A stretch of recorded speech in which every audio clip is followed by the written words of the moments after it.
নিজের মনকে বেঁধে রাখুন। কিভাবে বাঁধবেন? একটা জিনিস কি কখনো ভেবেছেন বা ফিল করেছেন যে আমরা দিনের ভেতরে বেশিরভাগ সময় কিন্তু নিজেদের সাথে কথা বলি। তার মানে আমরা হয় মনে মনে কথা বলছি বা আমরা কোথাও গিয়ে হয়তো নিজের থট প্রসেসের সাথে নিজে অ্যাকাস্টম হওয়ার চেষ্টা করছি। তো এটাকে কি বলছে? এটাকে বলছে মাইন্ড চ্যাটিং। অনবরত কিন্তু আমরা আমাদের নিজেদের সাথে কথা বলি। কখনো এরকম কি হয়েছে যে আপনি হয়তো কোনো একটা কাজ করতে বসেছেন, সকালবেলা কোনো ঘটনা বা কোনো একটা সময়ের কোনো ঘটনা ওই মুহূর্তে আপনার মনে পড়ে গেল। তো এই যে বই পড়া বা কোনো রকম কোনো কনসেন্ট্রেশন বেস কোনো কাজ করার ক্ষেত্রে এই যে সারাক্ষণ মাথার ভেতরে যে চিন্তাগুলো আমাদের আসছে, এই চিন্তাগুলোকে কিন্তু আমাদেরকে কন্ট্রোল করতে হবে। কিভাবে কন্ট্রোল করব, তারই কিছু কৌশল আমি আজকে আমার ভিডিওর মধ্যে থেকে আপনাদের সাথে শেয়ার করব।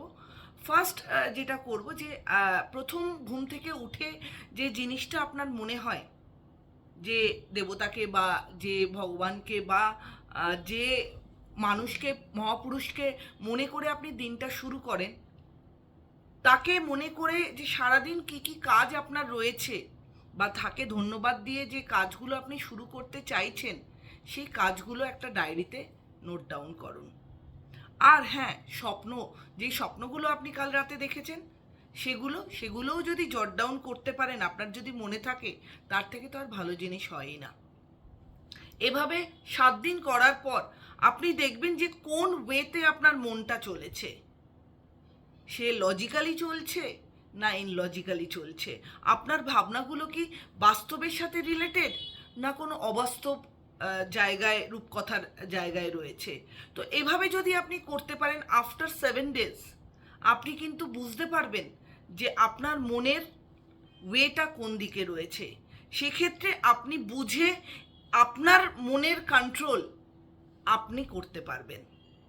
আমি অ্যাজ এ সাইকোলজিস্ট আমি এটা ফিল করেছি যে আপনি আপনার মনকে যেভাবে বুঝবেন, অন্য কেউ সেভাবে বুঝবে না।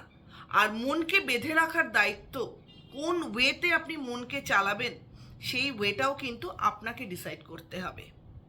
মনকে বেঁধে রাখার দায়িত্ব কিন্তু আপনারই। আপনার মন তো, আপনার থট প্রসেস তো, আপনার কগনিটিভ এবিলিটি তো, সেটা আপনাকেই আইডেন্টিফাই করতে হবে।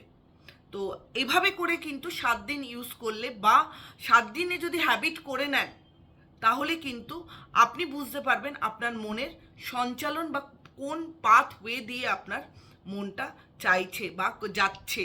আপনার মন কি চাইছে, সেটা কি আদৌ সঠিক পথ, না সেটার থেকে ডিভিয়েট হয়ে যাচ্ছে, বা কি চাইছে মন, সেটা আপনি জানতে পারবেন। আপনার নিজের মনকে আপনি নিজে বাঁধুন এই ওয়েতে। তো ভিডিওটা কেমন লাগলো অবশ্যই জানাবেন। যারা ফেসবুক থেকে দেখছেন তারা ফলো করে দেবেন, লাইক করে দেবেন যদি ভালো লাগে। আর যারা ইউটিউব থেকে দেখছেন তারা চ্যানেলটা লাইক অ্যান্ড সাবস্ক্রাইব করে দেবেন। সবাই ভালো থাকবেন, সুস্থ থাকবেন। দেখা হবে পরের একটা ভিডিওতে। নমস্কার।